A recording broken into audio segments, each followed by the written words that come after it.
যতখানি আনন্দ বার্তা ফেব্রুয়ারিতেই নির্বাচনে হওয়ার কথা ছিল, ততখানি আনন্দ রাজনৈতিক অঙ্গনে আপনি দেখতে পাচ্ছেন কিনা? হ্যাঁ, আজকে তো দেখতে পেলাম। আজকে যে বিজয় র্যালিতে বিএনপির তো বিশাল একটা র্যালি, তাতে আমার তো মনে হলো যে একটা বেশ উৎসব মেজাজ এবং তারেক রহমানের বক্তব্য সেটা প্রতিফলন ঘটলো। তো সেই উৎসবের আবহাওয়াতে মানে যেহেতু রাজনৈতিক দলের একটা বড় প্রতিদ্বন্দ্বী আওয়ামী লীগ মাঠে নেই, সেই কারণে মানে বাকিদের ক্ষেত্রে এতটা বোঝা যাচ্ছে না, বাকিদের একটু মুখ শুকনো বোঝা যাচ্ছে যে তাদের দাবি পূরণ হয়নি। তবে শেষ পর্যন্ত আমার ধারণা যে এই নির্বাচন থেকে দূরে থাকার বাস্তবতা এখন আর নেই। কারণ জামাত যতই, এটা হলো হয়তো বার্গেনিং পয়েন্ট, মানে ক্ষমতায় আসার জন্য একটা এক ধরনের বিএনপি ক্ষমতাসীন এরকম একটা প্রতিপন্ন করে তারা আরেকটা আবহাওয়া গড়ে তোলার চেষ্টা করবে। সুতরাং যতই গাইগুই করুক না কেন, আলটিমেটলি নির্বাচনের এটা থামানো সম্ভব হবে না। তবে আমি যেটা বলবো, এই রমজানের আগে না বলে বলা উচিত ছিল ডিসেম্বরের মধ্যেই, সেটা আরও ভালো হতো। কারণ এত লম্বা সময় নেওয়াটা, কারণ ইতিমধ্যে আইন শৃঙ্খলা পরিস্থিতির যথেষ্ট অবনতি হয়েছে, আর সময় যত এগুলি বাড়লে মানে ইন্টারিম গভর্নমেন্টের অনেক বেশি জটিলতাও বাড়তে থাকে। সেই মানে জটিলতার অনেকগুলো ধরন আমরা দেখছি, দাবি দাওয়া বাড়তে থাকবে নানান পেশাজীবী বিভিন্ন সমাজের নানান স্তরের মধ্যে, এবং রাজনৈতিক দলগুলোও তো ক্ষমতায় আসার জন্য এক ধরনের প্রতিযোগিতা করবে, ফলে এক ধরনের বৈরিতা বা থাকবে। এবং এই কারণে আমি দেখলাম যে তারেক রহমানের একটা বক্তব্য যে মুখ দেখা দেখি বন্ধ হয় এমন জন্য পরিস্থিতি তৈরি না হয়, এটাও একটা বার্তা।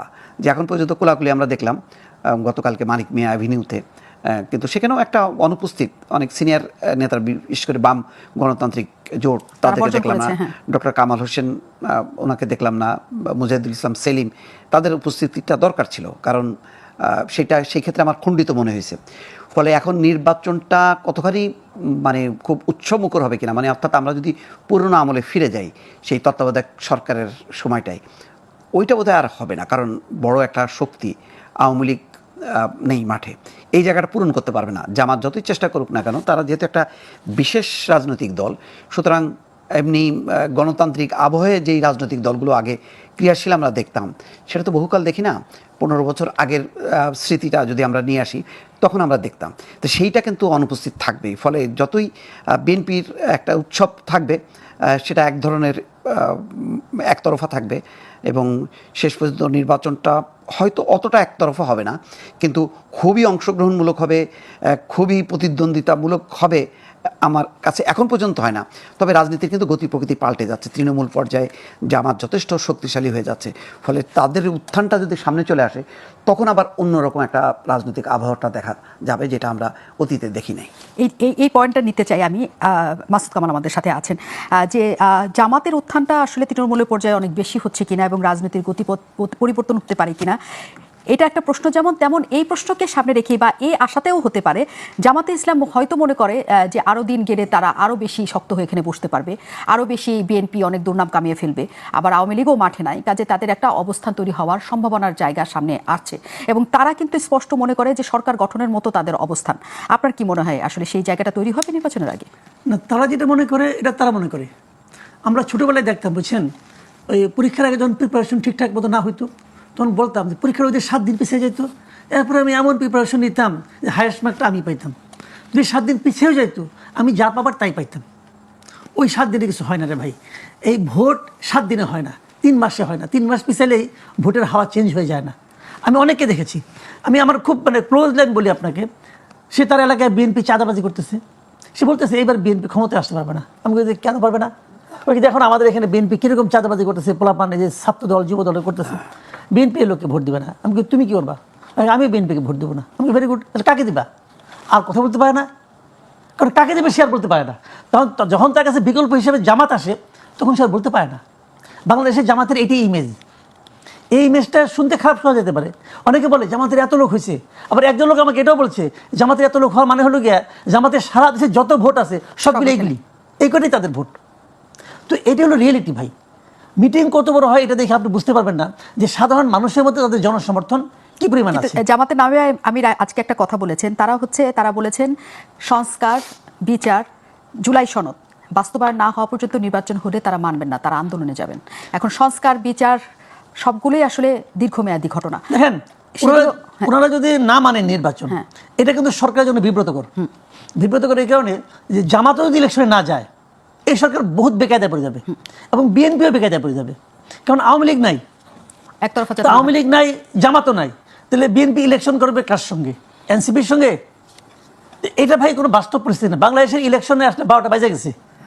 আপনি যে ইলেকশনটা করতেছেন উনি অনেক বলতেছেন কিন্তু ইতিহাসের সর্বশ্রেষ্ঠ নির্বাচন উনি দিবেন, উনি কিন্তু বলেছেন এই কথাটা, উচ্চারণ করেছেন। কি বুঝে বলছেন আমি জানি না, উনি ইতিহাসে বুঝেন কিনা জানি না, সর্বশ্রেষ্ঠ বুঝেন কিনা আমি জানি না। একটা নির্বাচন হতে যাচ্ছে, আপনি একটা কথা মাথায় রেখেন, বাংলাদেশে মিনিমাম 1 কোটি ভোটার আছে, মিনিমাম 1 কোটি ভোটার আছে যারা জীবনে কোনোদিন নৌকা মার্কা ছাড়া অন্য কোনো মার্কায় ভোট দেয় নাই। এদের জন্য আপনি কি বিকল্প রাখছেন? আপনি এদের জন্য কি বিকল্প রাখলেন? একটা নির্বাচন যে আপনি করবেন, সেই নির্বাচনে এদের বিপুল নির্বাচনটা আপনি কার জন্য করবেন? পলিটিক্যাল পার্টির জন্য নাকি সাধারণ মানুষের জন্য? নির্বাচন যদি সাধারণ মানুষের জন্য হয়, আজকে এসি বলেছেন সাধারণ মানুষকে তারা সম্পৃক্ততা চান। যদি সাধারণ মানুষের জন্য নির্বাচন হয়, তাহলে যে মানুষগুলো যাকে ভোট দিতে চায় যখন সেই মার্কাটা ওখানে না পাবে, তাহলে এটা নির্বাচন হলো? এবং এই নির্বাচনে বহুত বিপদে পড়বে গভর্নমেন্ট, এবং সবচেয়ে বড় বিপদে পড়বে যারা নির্বাচিত হয়ে আসবে তারা। সারা দুনিয়ার কাছে এই নির্বাচন কতটুকু গ্রহণযোগ্য হবে আমি জানি না, আমি বুঝতে পারি না। কারণ 2014 নির্বাচন আওয়ামী লীগ ক্ষমতায় আসছিল, ওই নির্বাচনটা খুব গ্রহণযোগ্য হয়েছিল? ওই নির্বাচনের কথা যখন তারা নিজেরা উচ্চারণ করতো, খুব কি আনন্দের সঙ্গে উচ্চারণ করতো? তো এরকম একটা নির্বাচন আয়োজন করতে যাচ্ছেন ইউনূস সাহেব, এবং ভাবতেছেন যে ইতিহাসের সর্বশ্রেষ্ঠ নির্বাচন উনি করে ফেলাবেন। কিন্তু কেন করবেন ভাই? কিন্তু এই যে প্রেক্ষিত এখন চলছে, তাতে আওয়ামী লীগকে নির্বাচনের জন্য অনুমতি দেওয়াও কি আসলে অন্যরা মানবে? এটা তো আমি বলতে পারবো না। আওয়ামী লীগের নিষিদ্ধ আমি কই নাই, ওই ঝামেলা আমার ফেলান কেন? ওটা ইউনূস সাহেব বুঝবে, উনি কি কারণে করছেন, কি করছেন না করছেন উনি বুঝবে। এটা বিষয়টা কি হবে যে নির্বাচনে উনি যে কাজটা করতে যাচ্ছে, এই কাজটা করার পর সারা দুনিয়ার মানুষ কিন্তু উনি যা বলবে তা ওইটা কিন্তু হবে না, ওটা কিন্তু ওটা হবে না। কিন্তু হিউম্যান রাইটস ওয়াচ কি বলছে যে আগে যা ছিল মানবাধিকার পরিস্থিতি এখন ওরকমই আছে। এটা উনি মানবে যে ক্ষমতা থাকে সে মানে? আগে দেখতাম হাসান মাহমুদ বলতো না ওরা ভুল করছে, ওরা টাকা খাইয়া করছে, বিএনপি তাদের টাকা দিচ্ছে, জামাত তাদের টাকা দিচ্ছে বলছে। এখন কে টাকা দিচ্ছে? এখন আওয়ামী লীগ টাকা দিচ্ছে। তাহলে এই সমস্ত আন্তর্জাতিক সংগঠনগুলো কি বিরোধী দল থেকে মাল খায়? ভাই এইগুলো জানেন, শোনেন বিষয়টা হলো কি, ওই যে বলে না যে লাও সেই কদু, আসলে ওইটাই। মুখে বলতেছে, কেউ কিছু বলার সাহস পাচ্ছে না, কেউ বলতে পারছে না। আপনি এমন একটা এনভায়রনমেন্ট আপনি ক্রিয়েট করছেন যে আওয়ামী লীগের লোক বলতে পারছে না যে আমি কোথায় ভোট দিব। Is it democracy? এখন জনগণের সম্পৃক্ততা চাচ্ছে সিএসি। তিনি বলছেন যে সবাইকে নিয়ে তিনি নির্বাচন করতে চান, যাতে দলগুলো আর ব্যাপারে তারা যত না আগ্রহী, তার চেয়ে বেশি জনগণ যাতে 16 বছর যারা ভোট দিতে পারেন নাই তারা যাতে ভোট দিতে পারে।